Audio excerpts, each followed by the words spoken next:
예수님은요, 공생의 사역을 시작하기에 앞서 두 가지 먼저 사전 작업을 합니다. 혹시 뭔지 아세요? 첫 번째가 세례 요한, 침례 요한이라고 하는 요한에게 가서 세례를 받으십니다. 정확히는 침례죠, 그때는. 그리고 두 번째 사전 작업이 있어요. 뭔지 아십니까? 우리가 방금 읽었던 것처럼 광야에 나가셔서 사탄에게 시험을 받으시는 것입니다. 그런데 이 두 번째, 우리가 읽은 이 말씀, 두 번째 공생의 시작 전 사전 작업인 오늘 본문 스토리가요, 공관복음이라고 말하는 마태, 마가, 누가 세 복음서에 다 기록되어 있습니다. 그 정도로 중요하다라는 겁니다. 그런데요, 성경은 같은 스토리를 기록하고 있으면서도 저자에 따라서 미묘한 차이를 좀 두고 있어요. 오늘 본문 12절과 다른 복음서를 함께 좀 읽어봤으면 좋겠어요. 세 군데 구절을 한 자막으로 좀 띄워주시면 좋겠는데요. 먼저 마가복음 1장 12절 말씀을 다시 한번 읽어보도록 하겠습니다. 시작. 성령이 곧 예수를 광야로 몰아내신지라. 자, 이 표현이 마태복음과 마가복음 각각 4장 1절에 동일하게 기록되어 있거든요. 우리 먼저 마태복음 말씀 읽어보겠습니다. 시작. 그때에 예수께서 성령에 이끌리어 마귀에게 시험을 받으러 광야로 가사. 아멘. 또 누가복음입니다. 시작. 예수께서 성령의 충만함을 입어 요단강에서 들어오사 광야에서 40일 동안 성령에 이끌리시며. 아멘. 여러분 혹시 각각의 말씀에서 좀 미묘한 차이를 좀 발견하셨습니까? 못 발견하실까봐 색칠을 해왔거든요. 어떤 차이가 있죠? 마태복음과 누가복음에서는 뭐라고 말해요? 이끌리시다라는 표현을 쓰고 있어요. 성령이 이끄셨다라는 겁니다. 그렇죠? 그런데 정중하게 성령이 예수님을 에스코트하듯이 잘 이렇게 광야로 이끌어 가셨다는 표현이 나오는데, 오늘 우리가 읽은 마가복음에서 보면 성령께서 어떻게 하셨대요? 몰아내셨대요. 마치 죄인을 포박해서 감옥에 던져 넣듯이. 왜 마가복음에서는 저자 마가가 이렇게 기록하고 있는 것일까요? 예수님을 이렇게 대한다고? 무례한 거 아닌가? 라는 생각이 들 정도입니다. 그런데요, 여러분, 우리가 한글 성경으로 읽으면 마태복음과 누가복음도 이끄시다라는 똑같은 단어 같지요? 사실은 아닙니다. 원어로 보면, 헬라어로 보면 두 단어가 다른 단어예요.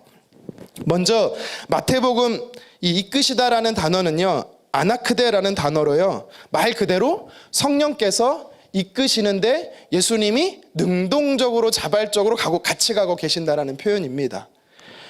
그런데 누가복음 4장 1절에서의 이끄신다는 표현은요, 조금 수동태적 표현이에요. 좀 강제성이 있어 보입니다. 에게토라는 단어인데요, 예수님께서 광야로 가시는 게 의도적으로 성령께서요 개입하시고 간섭하셔서 이끄셨다라는 의미가 되는 겁니다. 그러니까 마가복음하고 마태복음하고 누가복음하고의 차이를 좀 아시겠습니까? 벌써부터 머리가 어지럽고 힘들고, 여러분 정신 바짝 차려야 돼요. 그런데 오늘 우리가 읽은 본문인 마가복음 1장에 보면 몰아내셨다, 전혀 다른 단어가 쓰이고 있어요. 이거는 왜 이렇게 표현했을까라고 우리는 생각을 해봐야 되는 것입니다. 이 몰아내셨다라는 단어는요, 에크발레이라는 헬라어인데요, 말 그대로 던져버렸다는 뜻이에요. 여러분들이 어떤 물건을 강하게 막 던지듯이 그런 성령께서 예수님을 마치 광야로 막 던져 넣었다라는 뜻으로 해석해도 되는 겁니다. 왜 이렇게 과격하게 표현하고 있을까요? 이것뿐만이 아닙니다. 오늘 우리가 읽은 이 마가복음 1장 12절과 13절의 말씀을 좀 같이 자막으로 좀 띄워놓고 좀 봤으면 좋겠는데요. 우리 다시 한번 읽어볼까요? 이번에는 우리 여성분들만 한번 읽어보도록 하겠습니다. 시작.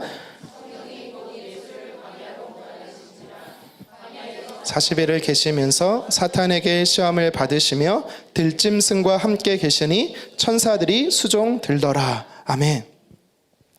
여러분, 여기서 사실 이 마태복음하고 누가복음과 다른 표현을 사실 여러분이 찾을 수 있어요.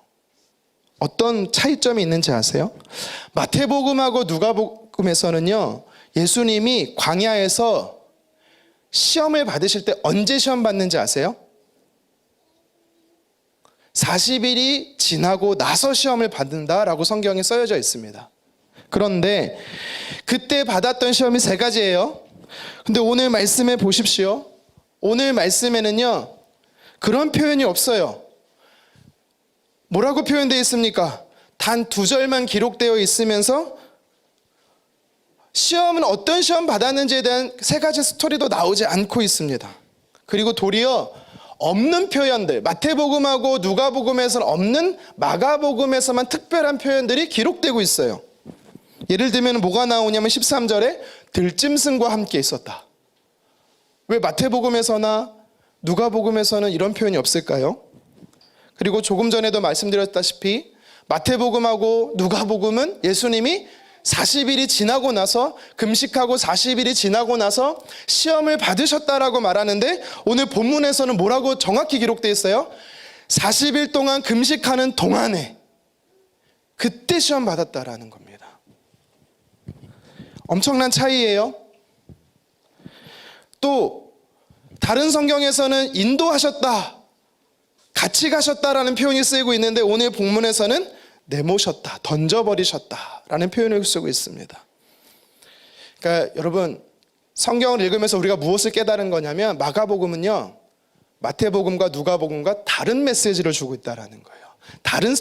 같은 스토리가 아니라 다른 스토리다라는 것을 이야기하는 것입니다. 그러니까 전혀 다른 메시지라는 겁니다.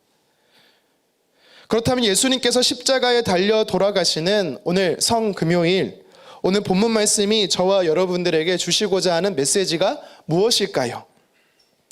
먼저 살펴보기에 앞서서 제가 항상 이제 큐티를 하시는 분들에게, 성도님들에게 큐티의 꽃은 적용이다, 그렇죠? 늘 그렇게 강조합니다. 그런데 큐티를 잘하려면 뭘 잘해야 된다라고 말하죠? 벌써 잊어버리셨습니까? 질문을 잘 던져라. 왜라는 질문을 계속 던져라 라고 이야기를 합니다. 여러분, 오늘 본문 12절과 13절에 왜라는 질문을 한번 던져볼까요? 제가 한번 몇 가지 던져보겠습니다. 왜 성령님은 예수님을 광야로 내모실까요? 두 번째, 왜 예수님께서는 광야로 나가셨을까요? 왜 예수님은 광야에서 40일 동안 계셨고 금식하셨을까요? 왜 예수님은 사탄에게 시험 받으셨을까요? 왜 예수님은 들짐승과 함께 계셨을까요? 마지막 질문입니다. 왜 천사들은 예수님께 수종 들었을까요? 여러분, 이것이 우리에게 주는 메시지가 뭘까요? 사실 오늘 말씀은 몇 주 전에, 한 달 전에 한 분이 저에게 질문했던 것을 제가 먼저 이야기를 꺼내고 질문이 들어왔던 거를 이제 집에 돌아가서 자료를 막 찾다가, 이거는 그분에게만 말씀드릴 게 아니라 성금요일이 되는 날에 설교로 좀 풀어야겠다라는 생각이 있어서 그분에게는 말하지 않았었습니다. 우리 박현미 집사님께는 말씀드리지 않았어요. 자, 이 6가지 질문들을 제가 먼저 던져보는데요, 이 질문에 대한 답을 좀 찾아야 되는 것입니다. 그래야 메시지를, 우리에게 주는 메시지가 뭔지를 알 수가 있는 거예요. 오늘 그래서 우리가 읽은 마가복음 1장 12절과 13절에 다른 복음서와 다른 메시지를 준다라고 제가 분명히 말씀드렸는데, 이 말씀의 뜻이 뭔지를 해결하려면, 이해하려면요, 우리는 구약을 찾아봐야 돼요. 구약 성경을 찾아봐야 됩니다. 구약이 어디를 찾아봐야 되냐면 레위기 16장이에요. 왜 레위기 16장을 찾아야, 벌써 레위기 생각하니까 가슴이 답답하고 머리가 복잡하고, 네. 레위기 16장의 말씀에 보면 그 말씀이 오늘 우리가 읽은 말씀의 사실 그림자입니다. 다른 말로 말하면 레위기 16장의 말씀은 오늘 우리가 읽은 말씀을 예표하고 있는 거예요.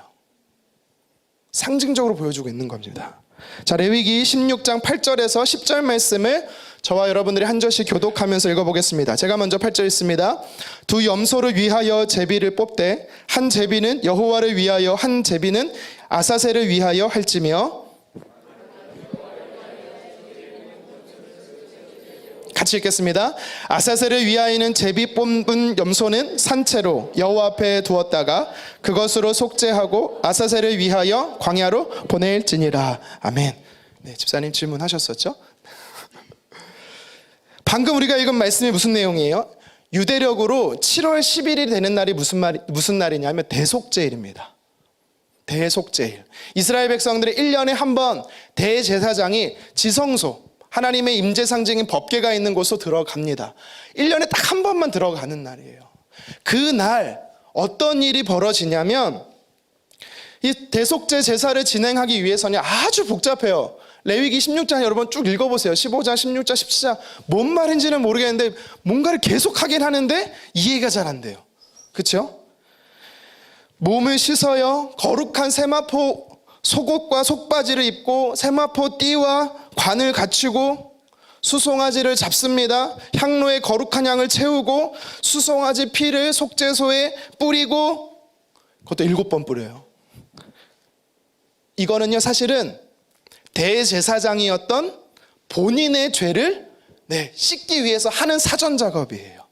이스라엘 백성들을 위한 게 아니고. 그리고 나서 대제사장이 무엇을 하냐면 이스라엘 전체 백성들의 죄를 씻기 위해서요 하는 마지막 행위가 있는데 그것이 바로 우리가 방금 읽었던 레위기 16장 8절 이하의 말씀들입니다. 속죄제를 위해서 두 염소를 잡습니다. 흠이 없는 깨끗한 똑같이 생긴 염소를 잡습니다. 그리고 제비를 뽑아요. 하나는요 하나님의 것이라는 제비를 뽑습니다. 나머지 하나는 아사셀을 위한 염소라고 해서 제비를 뽑아요. 그리고 각각 천을 그 얼굴에 목에다 답니다. 첫 번째 사진을 좀 보여주시겠습니까? 이게 하나님의 것으로 제비 뽑힌 염소에 대해서요 목에 천을 다는 겁니다. 네, 감사합니다. 두 번째는요 다는 곳이 달라요. 두 번째는 뿔에다가 답니다. 뿔에다가 아사셀을 위한 염소를 위해서는요 뿔에다 답니다. 그러니까 대제사장이요 각각 뽑은 이제 두 염소를 가지고 와서요 천을 묶고 나서 이스라엘 백성들의 죄를 전가합니다. 그 각각의 염소들에게. 근데 여기서부터 차이가 있어요. 어떤 차이가 있냐면 하나님께 드려지는 염소는요 어떻게 죽이냐면 영문 밖으로 데려가서 각을 뜹니다. 각을 뜬다라는 건요 부위를 나눈다라는 거예요. 그리고 피를 가지고 와서 그것을 대제사장이 지성소에 들어가서 언약궤 위에 속죄소로 용서받는 장소라고 하는 속죄소에서 뿌립니다. 그러면 그때 어떤 일이 벌어지냐면 눈에 보이는 하나님의 영광이 임한다라고 말해요. 여러분 혹시 쉐키나라는 말 들어보셨어요? 쉐카이나의 영광 이런 표현도 있죠. 레위지파 우리가 잘 아는 찬양팀. 그게 바로 염소의 피가 뿌려졌을 때 임재하시는 눈에 보이는 하나님의 영광을 이야기하는 것입니다. 그렇게 영광이 임하시면 이스라엘 백성들은요 하루 종일 토설하는 거예요. 자기의 죄를 토설하는 겁니다. 죄 용서를 구하는 겁니다. 이렇게 첫 번째 하나님의 것으로 뽑힌 염소는요 죽임을 당해요. 근데 이것으로 끝나는 게 아니고 우리가 잘 알지 못하고 궁금해하는 두 번째 아사셀을 위한 염소가요 광야로 나아가 죽습니다. 근데 어떻게 죽냐면 세 번째 사진을 좀 보여주시겠습니까? 준비된 한 사람이 이 염소를 끌고 가요. 끌고 갑니다. 어디까지 끌고 가냐면 유다 광야까지 끌고 갑니다. 거리를 지날 때 많은 군중들이 옆에 서 있어요. 이 아사셀의 염소를 향해서 막 저주합니다. 막 저주해요. 나뭇가지로 때립니다. 털을 뽑습니다. 침을 뱉습니다. 돌을 던지기 시작합니다. 여러분 이 아사셀의 염소를 통해서 누가 오버랩이 됩니까? 골고다의 십자가를 오르시는 예수 그리스도가 오버랩 되지 않습니까? 기진맥질에 질질 끌려가는 염소는 다시 돌아올 수 없는 그 길을 갑니다. 울고 또 울어요. 더 깊은 광야로 들어갔을 때 염소는요 던져져요. 버려져요. 먹을 것도 없고 마실 물도 없기에 허기지다 갈증으로 그만 굶주려 죽습니다. 내지는 들짐승에게 찢겨 죽습니다. 참혹한 죽음을 확인한 뒤에 이 염소를 끌고 갔던 정해진 사람은요 다시 예루살렘으로 돌아오는 겁니다. 현재 유다 광야의 사진이 이렇습니다. 매년 매년 아사셀의 염소는요, 여기 어딘가에 던져지고 버려져서 굶어 죽거나 갈기갈기 짐승에게 찢겨 죽었다라는 것입니다. 여러분들 어떤 일이 벌어진지 아십니까? 이 아사셀의 염소라고 상징됐던 염소의 뿔에 걸려 있었던 빨간색 천이 이 염소가 죽고 나면 이상하게 하얗게 변한다라는 거예요. 무엇을 이야기하겠어요? 좀 이따 말씀드리겠습니다. 사람들에게 침뱉음을 당하고 무수히 많은 채찍에 맞으며 십자가를 진 채 예루살렘 거리에서 저주와 조롱 속에 질질 끌려가는 예수님, 골고다 언덕에 달리신 예수님, 우리는 이 아사셀의 염소를 통해 예수님을 발견하게 되는 것입니다. 그래서 이제 우리는 깨닫게 되는 겁니다. 예수님은 율법의 염소가 되신다라는 거예요. 우리는 항상 늘 어린 양만 생각하셨죠? 제가 어젠가요 그젠가요 제 아내한테 우리 예수님은 염소 새끼야. 너무 어감이 안 좋다. 양이 좋겠는데. 물론 어린 양 되십니다. 하지만 우리 예수님은 아사셀의 염소로도 비유가 되십니다. 그러면 오늘 마가가 오늘 이 본문을 통해서 교훈하신 첫 번째 영적 메시지가 무엇인가를 살펴보겠습니다. 아사셀의 염소 되신 예수님이 광야로 나가심으로 인해 저와 여러분들에게 주는 첫 번째 영적 메시지가 무엇이냐? 그것은 사탄의 참소를 합법적으로 잠재우신다라는 겁니다. 사탄의 참소를 잠재우신다. 여러분 이것을 이해하기 더 쉽게 사탄에게 주닥하라 하십니다. 주닥하라. 무슨 뜻이죠? 그렇습니다. 전 말하지 않았습니다. 입 다물어라. 주둥이 닥쳐라. 사탄은요 어떤 존재입니까? 사탄은 계속해서 합법적으로 저와 여러분들의 죄를 하나님께 참소하는 자다라고 성경이 말하고 있어요. 지금도 이스라엘 백성들은요 이렇게 서로 사람들을 만나면 인사를 해요. 뭐라고 인사하시는지 아세요? 그렇습니다. 샬롬. 근데 샬롬 한 번 인사하지 않아요. 샬롬 샬롬 이렇게 인사해요. 내지는 샬롬 샬롬 샬롬 인사합니다. 우리 옆 사람과 한번 인사하겠습니다. 샬롬 샬롬. 네, 예전에 제가 우리 영훈 국제중에서 우리 학생들의 샬롬을 가르쳐요. 샬롬 샬롬 그럼 가르치면 누가 뒤에서 샹롬 이래. 네, 샬롬. 네. 평안하세요라는 뜻이죠. 평안을 당신에게 빌어줍니다 라는 뜻입니다. 우리가 안녕하세요라고 표현하는 것처럼 똑같이 그런 뜻의 인사입니다. 여러분 근데요, 여러분들이 화나면 욕하시죠? 네. 거짓말도 하시네요. 기분이 나쁘면 여러분 입에서 나도 모르게 막 나가는 좀 된소리, 거센소리, 동물방언, 숫자방언 막 나가잖아요. 그렇지 않습니까? 근데 우리나라도요 욕이 있잖아요. 또 외국도 F로 시작하는 심한 욕이 있잖아요. 유대인들도 심한 욕이 있습니다. 뭔지 아세요? 레크 라야자젤 이란 욕이에요. 레크 라야자젤. 원래 히브리 발음이 가래 끄는 발음이에요. 그렇죠, 전사님? 그렇죠. 네. 최근에 이제 히브리어를 배우고 계시니까. 여러분 진짠가 싶어서 이스라엘에 가서 유대인들에게 라야자젤이라고 한번 말해보세요. 뺨 맞습니다. 우리나라의 18 내지는 도구 베이비 같은 욕이에요. 엄청난 욕입니다.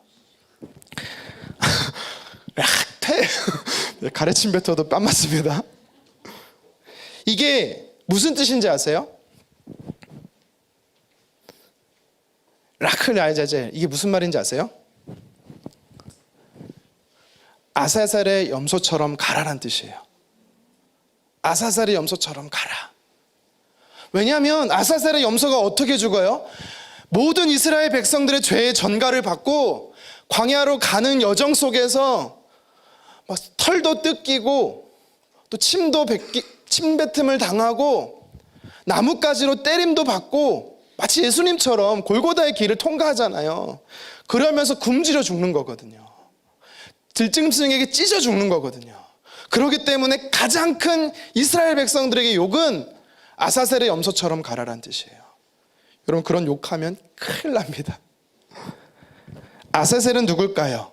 물론 여러 가지 해석이 있지만 가장 전통적이고 명확한 해석은 바로 광야에 있는 사탄을 의미합니다. 사탄은요, 쫓겨난 귀신이죠. 추방당한 악령이라는 뜻입니다. 이게 히브리어로 아자젤이란 단어인데요. 아자젤이란 단어가 이게 발음이 아사셀로 되는 거예요. 여러분 좀 어려우니까 제가 쉽게 설명할게요. 우리나라에 한글로 쓰면 난로가 있잖아요. 난로의 난자가 니은이잖아요. 근데 발음할 때는 리을로 발음하죠. 난로, 그렇죠? 이런 식으로 유후마가 되는 게 아자젤이란 단어가 아사셀로 바뀐 거예요. 어려워요. 그래서 아사셀은 바로 사탄을 의미하는 것입니다. 그러면 두 마리 염소가 있잖아요.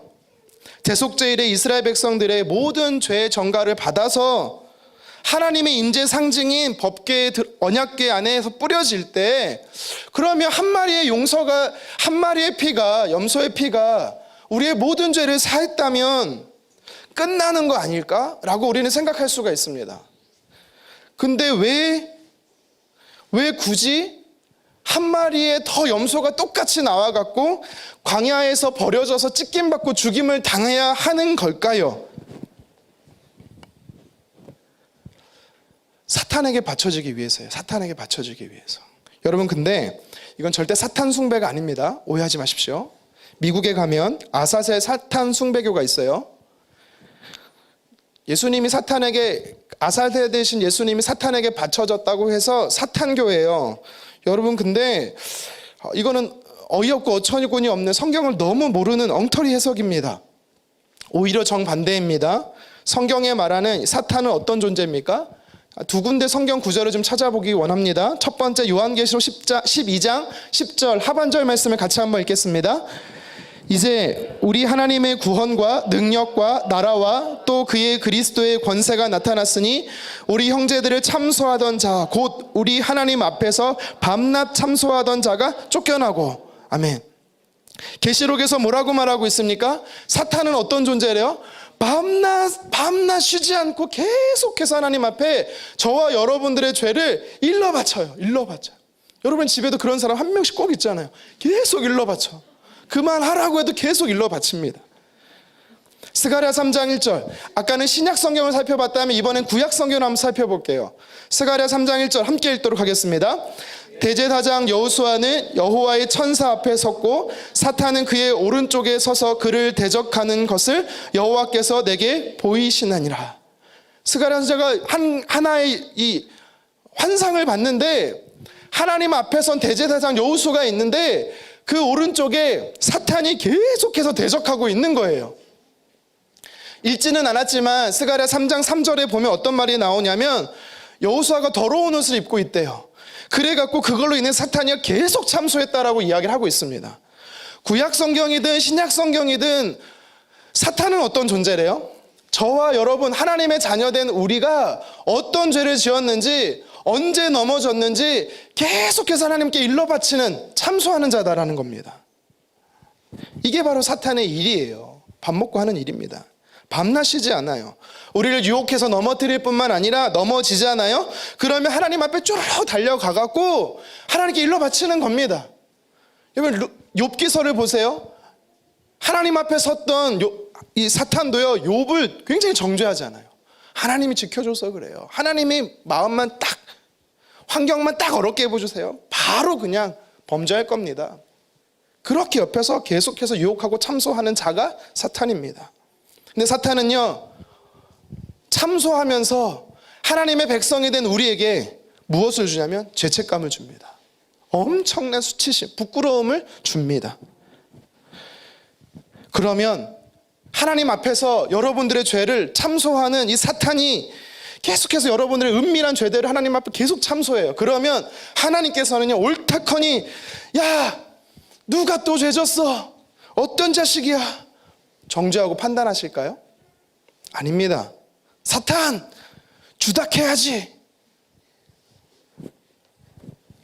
하나님께서 합법적으로 사탄의 참소를 막으셨다라는 것입니다. 무엇을 통해서요? 아사셀의 염소 대신 예수 그리스도를 통해서요. 사탄 앞에서 이스라엘의 죄를 전가받은 염소를 하나님이 굶겨 죽이십니다. 들짐승들에게 찢겨 죽이십니다. 이유가 뭐예요? 사탄의 참소를 합법적으로 막으시려고요. 사탄아, 내가 밤낮으로 참소하던 이스라엘의 죄가 어디 있느냐? 내가 쉬지 않고 고발하던 이스라엘의 죄가 어디 있느냐? 이 염소가 어떻게 되었느냐? 이스라엘 백성의 죄값으로 이처럼 비참하게 죽었다. 이젠 더 이상 이스라엘 죄를 참소하지 말라. 그러면서 합법적으로 저와 여러분들의 죄가 씻김 받은 겁니다. 더 이상 원수 사탄은요, 여러분들의 죄를 참소할 수가 없어요. 여러분, 이건 영적인 진리예요. 근데도 여러분 어떻습니까? 지금도 나는 죄인이고 부끄럽고 영적 수치심 속에 살아가는 분 혹시 있지 않으세요? 반대로 생각하면요, 우리도, 나 존재도 깨끗한 존재지만 내 옆에 우리와 함께하는 공동체의 사람들은요, 누군가로부터 정죄받을 수 있는 사람이 아무도 없다라는 사실이에요. 여러분, 정죄하시면 안 돼요. 참소할 수 없고 죄를 입 밖에 꺼낼 수 없고 정죄할 수 없는 존재가 바로 누구다? 저와 여러분이라는 겁니다.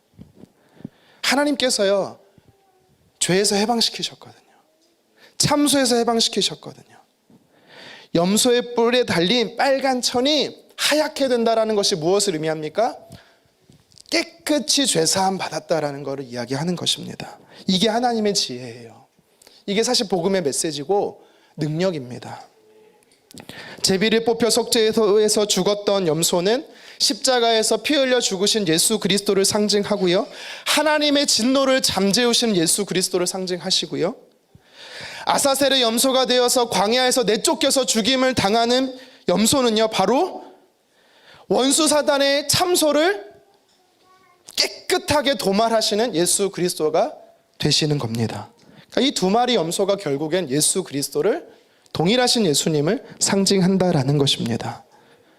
오늘 모든 인류의 죄를 대신해서 광야에 나가 사탄 앞에서 찢겨 돌아가심으로써 저와 여러분들을 향하신 원수 사탄의 참소를 바로 깨끗이 씻으시고 잠재우신 분이 바로 우리 예수 그리스도가 되는 줄 믿습니다. 그래서요, 역사적 기록에 보니까요, 유대 역사학자 요하나 벤 자타이라는 사람이 글을 쓴 게 있어요. 이 글에 어떤 내용이 들어가냐면, 예루살렘 성전이, 여기서 말하는 예루살렘 성전 헤롯 성전을 이야기를 합니다. 로마로 의해서 헤롯 성전이 무너져요. 헤롯 성전이 무너지기 40년 전에 이상한 현상이 나타났대요. 어떤 현상이 나타난지 아세요? 분명히 아사셀의 염소로 뽑힌 염소의 빨간색 천이 더 이상 하얘지지 않았다. 여러분, 그 성전이 무너지는 40년 전이 무슨 날인지 아십니까? 오늘을 기념하는 예수 그리스도의 십자가가 달리신 그 해부터 아사셀의 염소의 피에 천은요, 하얗게 변하지 않았다라는 거예요. 왜입니까? 이제는 더 이상 예수님은 피해 제사를 받지 않으시고 아사셀의 염소의 피가 필요하지 않으셨던 거예요. 우리 히브리서 9장 12절 말씀을 같이 한번 읽어보도록 하겠습니다. 시작. 염소와 송아지의 피로 하지 아니하고 오직 자기의 피로 영원한 속죄를 이루사 단번에 성소에 들어가셨느니라. 아멘. 어린 양 되어주시고 또한 염소의 피가 되어주시는 예수 그리스도의 보혈이 이젠 저와 여러분들의 모든 죄를 도말하셨다라는 것입니다. 여러분, 그래서요, 완전한 희생 제물이 되신 예수님으로 인해서 우리는요, 참 자유를 얻게 되는 것입니다. 사단의 참소는요, 영원히 그치게 되는 겁니다.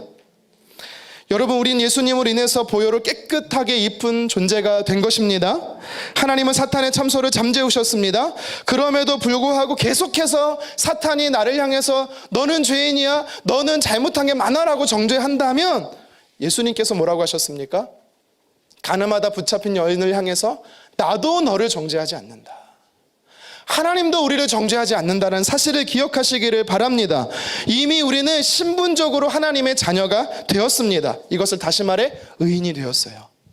저와 여러분들은 아사셀의 염소 대신 예수님으로 인해서 의인이 되었습니다. 또 오늘 본문 우리가 읽은 말씀은요, 아사셀의 염소가 되신 예수님께서 이 광야로 나가신다라는 이 스토리가 주는 메시지가 있습니다. 무엇이냐면 완전한 승리를 주신다라는 거예요. 완전한 승리.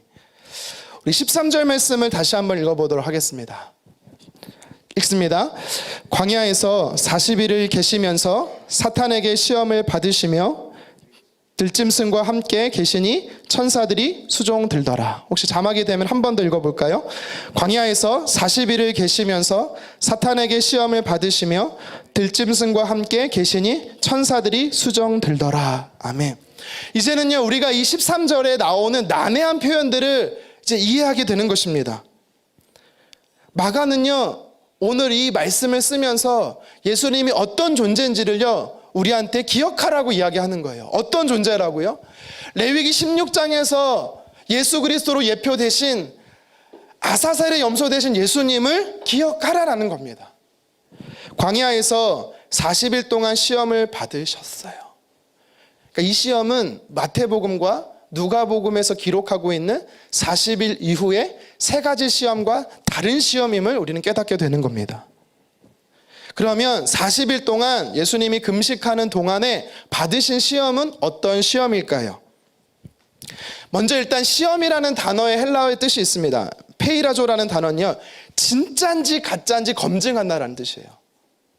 진짜인지 가짜인지 검증한다라는 거. 쉽게 생각하면, 쉽게 말씀드리면 진짜 광야에 있는 예수님이 레위기 16장에서 말하고 있는 모든 죄를 짐지고 아사셀 염소가 되었는지 아닌지를 40일 밤낮으로 사탄이 예수님을 검증했다라는 거예요. 그 시험을 했다라는 겁니다. 그러니까 사탄이 참소하기 위해서 죄가 있으면 합법적으로 저와 여러분들의 죄를 깨끗하게 할 수 없거든요. 그래서 40일 동안 광야에서 예수님이 얼마나 많은 죄가 있는지를 찾아내려고 탈탈 털고 있다라는 것을 이야기하는 겁니다. 그러면 왜 40일인지 아세요? 유대인들에게서 40이라는 숫자가 뭔지 아세요?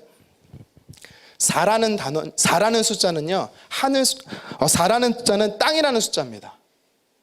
10이라는 숫자는요, 하늘이라는 뜻이 있어요. 그래서 4하고 10하고 곱하면 40이잖아요. 40이라는 뜻은 뭐가 있냐면 충분하다라는 뜻이 있습니다. 그러니까 무슨 말이냐면, 왜 예수님이 40일 동안 시험을 받으셨냐?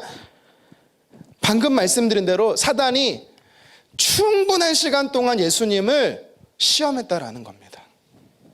우리가 성경에 보면은 가데스 바네아라는 곳에서 이스라엘의 12명의 정탐꾼이 가나안 땅에 가서 정탐을 하죠. 며칠을 정탐합니까? 40일이에요. 그러니까 40일은 충분히 돌아봤다라는 거예요. 충분히 정탐하고 돌아왔다라는 것입니다. 또 성경에 보면은 40일 금식하는 사람이 나옵니다. 이 40일을 금식했다라는 게 무슨 뜻이냐면 사람이 할 수 있는 가장 충분한 금식을 했다라는 뜻이에요. 그래서 오늘 본문 13절에 40일 동안 사탄이 예수님을 시험했다라는 것은 얼마나 예수님이 깨끗한지, 죄가 있는지 없는지, 정말 아사셀의 염소가 되는지 되지 못하는지 끝까지 죄를 찾았다라는 겁니다. 이때부터 돌변하는 거예요. 이때부터 사단이 돌변하는 겁니다. 왜요? 40일 동안 시험을 했는데 밤낮으로 예수님께 어떤 죄가 있는지 탈탈 털어보지만 먼지 하나가 없는 겁니다. 그래서 40일이 지난 이후에 사단은요, 마태복음과 누가복음에서 새로운 시험을 하는 거예요. 왜요? 유혹해서 넘어뜨려서 죄를 물으려고요. 어떤 시험을 합니까? 네가 정말 아사셀의 염소가 된다면, 다시 말해 하나님의 아들이 된다면 돌을 떡으로 만들어봐. 네가 정말 하나님의 아들이 되면 예루살렘 성전에서 뛰어내려봐. 너가 정말 아사셀의 염소가 되면 높은 곳에서 나에게 절해봐. 여러분, 각각의 메시지는요, 육체의 정욕, 안목의 정욕, 이생의 정욕을 이야기하는 겁니다. 그런데 우리가 잘 알듯이 예수님께서는요, 모든 시험에서 승리하십니다. 그러니까 사탄의 시험은요, 다 수포로 돌아가는 거예요. 그리고 나서 오늘 13절에는 전혀 생뚱맞은 표현이 나오죠. 들짐승과 함께 계시다. 왜 들짐승과 함께 계셨다라는 표현이 13절에 나온지 이제는 여러분 이해하실 수가 있는 겁니다. 왜입니까? 예수님이 광야의 아사셀처럼 죽으시거든요. 그것을 예표하거든요. 아사셀의 염소로 예표되신 분이기 때문에. 아사셀의 염소는요 굶주려 죽습니다. 들짐승에 찢어 갈기갈기 찢어 죽습니다. 광야에 있던 짐승이 뭐겠어요? 뭐 사자나 곰이나 늑대나 여우나. 제가 말씀을 묵상하면서 뭐 자료가 없기 때문에 이제 묵상해봤습니다. 아마 40일 주야로 들짐승들이 예수님 주변에 많았을 겁니다. 그런데 예수님 물어뜯을 수는 없는 거예요. 마치 다니엘서에 보면 사자굴에 있었던 다니엘에게 사자들이 입을 닫고 엎드려 조용히 차분히 있었던 것처럼 들짐승은요 예수님 주변에 고요히 있었을 것입니다. 그리고 13절 하반절에 보십시오. 천사들이 예수님을 수종드는 장면이 나옵니다. 우리 13절 하반절 같이 한번 읽겠습니다. 천사들이 수종들더라. 아멘. 여러분 여기서 수종들더라는 단어가 뭔지 아십니까? 40일 동안 금식하시는 동안에 사단에게 시험 받으셨어요. 첫 번째 시험입니다. 마가복음에서 말하는 시험입니다. 그리고 40일이 지나고 나서도 예수님은 마태복음과 누가복음을 통해서 또 시험을 받습니다. 그것이 끝나고 나니까 천사들이 예수님을 수종들었다라는 거예요. 근데 여기서 수종들다라는 이 단어가 무슨 뜻이냐면 음식을 가져다 주셨다라는 겁니다. 음식을 가져다 주었다. 그러니까 우리는 생각해 볼 수 있어요. 무려 40일 동안 금식하시고 그 이후에 플러스 알파 며칠을 더 금식하셨는지 모르겠지만 예수님이 시장하시니까 원기를 회복할 수 있도록 건강해질 수 있도록 죽을 드시고 밥을 드셨다. 여러분 이렇게 생각하시면 아닙니다. 그런 뜻으로 수종드는 것이 아닙니다. 중요한 메시지가 있어요. 이게 천사들이 수종들었더라, 천사들이 가져다주는 음식을 예수님이 먹었더라, 이 뜻이 엄청난 영적인 메시지가 있습니다. 고대 근동사회에서요 전쟁 문화를 보면 장수가 적지에서 그 땅을 탈환하잖아요. 그러면 꼭 하는 행위가 있어요. 뭔지 아세요? 그 현장에서 밥을 먹습니다. 그 현장에서 음식을 먹습니다. 왠지 아십니까? 그것이 바로 완전한 승리했음을 만방에 선포하는 거거든요. 그래서 이제는 우리가 다윗의 시중에 시편 23편 5절의 상반절의 내용을 이해할 수 있는 겁니다. 우리 시편 23편 5절 상반절 함께 읽겠습니다. 주께서 내 원수의 목전에서 내게 상을 차려 주시고. 아멘. 여러분 이게 무슨 뜻인지는 이해될 거예요. 그냥 적지에서 어려움 속에서도 음식을 공급해 주셨구나. 여러분 그동안 이렇게 해석하셨다면 이게 아니에요. 어떤 뜻입니까? 하나님께서 다윗을 통해서 그 적의 현장을 적과의 전쟁에서 승리케 하셨다라는, 완전한 승리를 주셨다라는 것을 의미하는 것입니다. 십자가는요 완전한 승리입니다. 아사셀의 염소가 되신 예수님은요 저와 여러분들에게 완전한 승리를 주신다라는 것입니다. 그래서 저와 여러분들에게 뭐라고 말씀하세요? 첫 번째는 아사셀 대신 예수 그리스도, 염소 대신 예수 그리스도는 원수의 입을 닫으시고 우리가 죄 없음을 깨끗게 되었다람을 먼저 선포하셨다면, 두 번째는 이제 저와 여러분들의 삶 속에 하나님의 승리가 완전하다, 완성되었다, 이 승리를 선포하라는 겁니다. 어떤 승리입니까? 구원의 문제가 이제는요 완벽하게 완전하게 해결됐다라는 거예요. 귀에 못이 박히도록 얘기하잖아요. 구원 좀 의심하지 말라고. 제발 좀 하나님의 자녀 되었으면 의심하지 말라고. 여러분 만약에 또 내가 이런 죄를 졌는데 하나님이 내가 오늘 죽어도 천국 갈 수 있나? 내가 정말 하나님의 자녀가 되는 거 맞나? 여러분 그런 의심을 또 하잖아요. 그러면 십자가에 죽으신 예수 그리스도의 얼굴에 그거 하는 거예요. 목칠하는 거예요. 똥칠이라고 말할 수는 없고. 예수 그리스도 아사셀의 염소가 되셔서 광야에서 죽음을 이기신 예수님을 우리는요 무시하는 겁니다. 여러분 그래서 아니에요. 완전한 승리를 주셨습니다. 십자가에 죽으신 예수 그리스도를 통해서, 아사셀의 염소가 되신 예수 그리스도를 통해서 저와 여러분들의 구원은 완벽하게 해결받았습니다. 여러분 확신하시기를 바랍니다. 그리고 어떤 승리를 우리에게 주셨을까요? 하나님께서 우리에게 주신 승리가 완전한데 그 승리는 무엇일까요? 사단이 광야에 머물고 있었어요. 아사셀은요 광야에 있는 사탄을 이야기하는 거거든요. 그런데 예수님께서 40일 동안 시험에서 승리하시고 40일 이후에 또 3가지 시험에서 승리하고 나서 성경을 읽어보십시오. 사단이 떠났다라고 이야기를 합니다. 여러분, 이게 무슨 의미인지 아세요? 사탄에게 빼앗겼던 음지였던 광야가 이제는 하나님 나라, 하나님 영토로 변화되었다라는 겁니다. 여러분, 이것이 무슨 의미가 있습니까? 사단이 지배하던 영토가 이제는 예수 그리스도의 이름으로 하나님 땅, 하나님의 나라로 영토로 회복되어진다라는 사실입니다. 저와 여러분들의 삶 속에 우리의 가정이 예수 그리스도의 이름으로 회복된다라는 것을 이야기하는 겁니다. 대충 회복, 부분적 회복이 아닙니다. 완전한 회복, 100%의 회복을 이야기하는 것입니다. 그래서 성경에 보면 예수님이 귀신이 사람에게 들렸을 때 예수님께서 내쫓으세요. 내쫓으니까 우왕좌왕하는 모습이 나와요. 마태복음 12장 43절 함께 읽어보도록 하겠습니다. 더러운 귀신이 사람에게서 나갔을 때에 물 없는 곳으로 다니며 쉬기를 구하되 쉴 곳을 얻지 못하고. 사단이 어디로 가야 할지를 알지 못한다라는 거예요. 무슨 의미입니까? 빼앗겼기 때문에, 그 땅에 빼앗겼기 때문에, 하나님 나라로 회복되었기 때문에. 여러분, 그래서요, 예수 그리스도 이름에 능력이 있습니다. 여러분이 혹시 사단에게 빼앗겼다라고 생각하는 영역이 있습니까?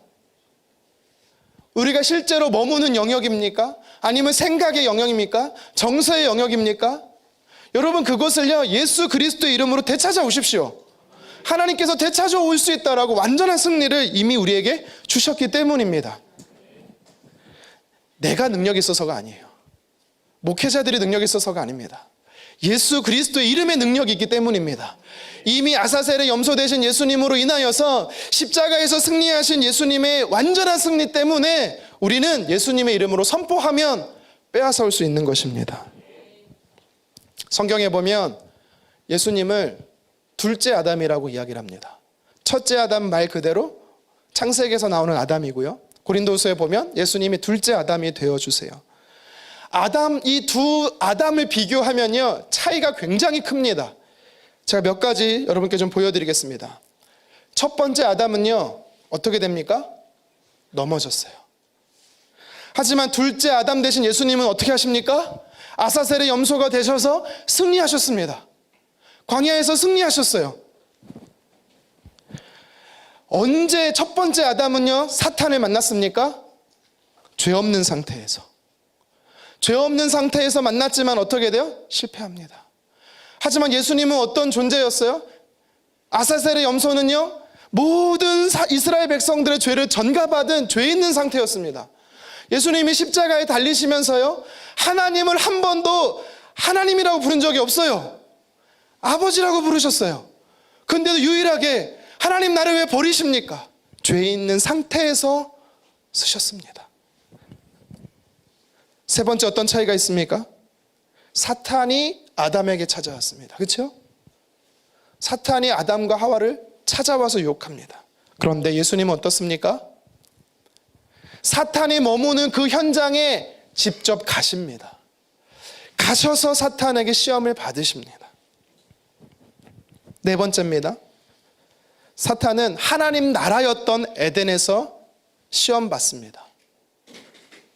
하지만 둘째 아담 된 예수님은 어떻습니까? 어둠의 영역, 사탄의 영역인 광야에 들어가서 예수님은 시험을 받습니다. 아담은요, 빼앗겨 버렸어요. 첫째 아담은 빼앗겨 버렸어요. 하지만 둘째 아담 대신 예수님은 어떻게 하셨어요? 빼앗아 도로 찾아 오십니다. 아담은요, 동산에서 선악을 알게 하는 나무를 제외하고 열매를 제외하고 모든 과실을 풍성하게 언제든지 먹을 수 있었습니다. 하지만 예수님은 어떻습니까? 무려 40일 동안 금식하십니다. 먹지 않으십니다. 첫째 아담은요, 돕는 배필이었던 하와와 함께 사탄에게 시험을 받지만 우리 예수님은 어떻습니까? 홀로 광야에서 아무도 없을 때 혼자 시험을 받으십니다. 첫째 아담은요, 모든 동물이 평화로울 때 시험을 받았습니다. 그렇죠? 우리 예수님은 어떻습니까? 거친 들짐들 속에서, 네, 발음이 이상하네요. 짐승들, 네, 제가 오타가 났는데 혹시 오타 났나요? 안 났나요? 네, 제가 수정했습니다. 여긴 수정이 안 됐네요. 들짐승들 속에서 시험을 받습니다. 첫째 아담은요, 어떻게 돼요? 사탄에게 졌기 때문에 에덴에서 쫓겨납니다. 하지만 우리 예수님은 어떤 분이십니까? 원수의 적진 광야에서 사탄을 내쫓아내십니다. 또 마지막에 있습니다. 사탄은 계속해서 아담을요 참소합니다.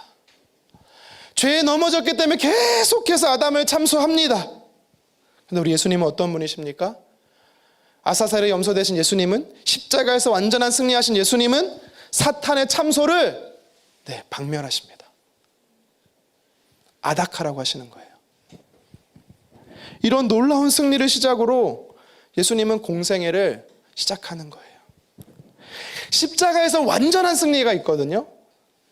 3년 후에 공생의 마지막 십자가에서는 완전한 승리고, 그 공생에 시작하는 그때부터 이미 예수님은 승리하셨음을 사전 선포, 누구로요?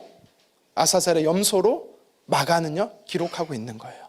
여러분, 그래서 마가복음의 1장은 바로 공생의 시작에 아사셀의 염소로 시작을 했다가 마지막 마가복음의 마지막 장은요 예수님의 십자가로 완성으로 끝나는 겁니다. 예수님은 이렇게 첫째 아담이 실패했던 모든 것을 회복하십니다. 나의 죄책감, 나의 연약함, 나의 수치심, 나의 수모도 완전히 회복하셨을 뿐만 아니라 우리의 구원도 완전히 보장해 주십니다. 여러분, 우리가 이 땅에 살아가는 동안 빼앗긴 영토가 있을 겁니다. 여러분, 그러면 찾아오십시오. 찾아오십시오. 그 영역은 반드시 예수 그리스도의 이름으로 회복하게 될 것입니다. 그래서 여러분, 이제는 내게 능력이 있는 게 아니라 예수 그리스도의 보혈의 능력이 있기 때문에, 예수님의 구원의 이름의 능력이 있기 때문에 여러분, 영적 전쟁을 소극적으로 하지 마세요. 이제는 영적 전쟁은 방어전이 아닙니다. 이제 우리 삶의 영적 전쟁은요 공격전이에요. 적극적이 되어야 합니다. 영적 전쟁은 여러분 이미 승리한 것을 보증하는 거지, 악착같이 막다가 막지 못해서 쓰러지는 게 아닙니다. 그건 사단이 주는 유혹이에요. 또 다른 시험이에요. 로마서 8장 1, 2절 말씀을 우리 한 목소리로 함께 봉독하도록 하겠습니다.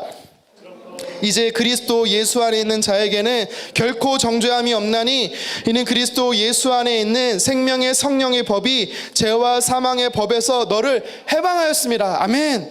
여러분, 이 얼마나 놀라운 고백입니까? 믿음의 고백입니까? 더 이상 아사셀의 염소 되신 예수님 때문에, 십자가에 달려 승리하신 예수님 때문에 저와 여러분들은 죄와 사망의 법에서 놓이지 않았다라는 겁니다. 여러분, 옆 사람에게 고백합시다. 당신은 정죄함이 없습니다. 또 앞뒤로도 고백합시다. 당신은 정죄함이 없습니다. 여러분, 왜 우리가 정죄함이 없습니까? 승리하신 예수님 때문입니다. 사탄이 와서 계속해서 죄를 참소하지만 여러분, 어떻게 하라고요? 아닥해라. 어떻게 하라고요? 끄지라. 꺼지라. 예수 그리스도 이름으로 가라. 여러분, 영적인 사람만 할 수 있는 게 아닙니다. 예수님의 이름의 능력이 있고 예수님의 십자가의 보혈의 능력이 되기 때문에 우리가 언제든지 선포하면, 심지어 여러분들이 방금 죄를 지었어요. 그래도 여러분 예수 그리스도를 선포하십시오. 능력이 돼요. 왜요? 예수님의 이름의 능력이거든요. 이미 예수님이 완전한 승리를 주셨거든요. 또 한 구절 읽겠습니다. 고린도서 5장 17절입니다. 시작. 그런즉 누구든지 그리스도 안에 있으면 새로운 피조물이라, 이전 것은 지나갔으니 보라 새 것이 되었도다. 아멘. 여러분, 다시 한번 옆 사람에게 인사하겠습니다. 당신은 새로운 피조물입니다. 또 앞뒤로도 고백하겠습니다. 당신은 새로운 피조물입니다. 여러분, 왜 우리가 새로운 피조물이 되었습니까? 새 창조물이 되었어요? 예수님이 승리하심 때문에요. 이전에는 죄로 인해서, 율법으로 인해서 우리는 죽은 존재였습니다. 하지만 아사셀의 염소 되신 예수님께서, 십자가에 죽으신 예수님께서 깨끗하게 죄의 문제를 해결해 주시고 완전한 승리를 우리에게 주셨기 때문에 우리는 새로운 존재가 된 것입니다. 여러분, 이 땅에 우리가 살아가는 동안에 어느 누구도 여러분을 정죄할 수 없습니다. 나도 나를 정죄할 수 없습니다. 원수 사단도 정죄할 수 없습니다. 만약 누군가 여러분을 정죄한다면 여러분 분명히 제가 말씀드렸어요. 예수 그리스도 이름으로 떠나가라. 이렇게 말하면 좀 이렇게 마음에 와닿지가 않아. 어떻게 해요? 꺼지라, 끄지라. 너와 나는 상관없다. 가라. 아닥해라. 기억하셔야 돼요. 두 단어. 아닥. 아주 닥쳐. 아가리 닥쳐. 이렇게 하는 거죠. 사람에게 쓰는 단어가 아니라 사단한테 쓰는 단어예요. 괜찮습니다. 그래서 하나님은 우리를 깨끗게 하십니다. 하나님 우리를 자유케 하십니다. 구원의 문제가 흔들리지 않도록 완성하셨습니다.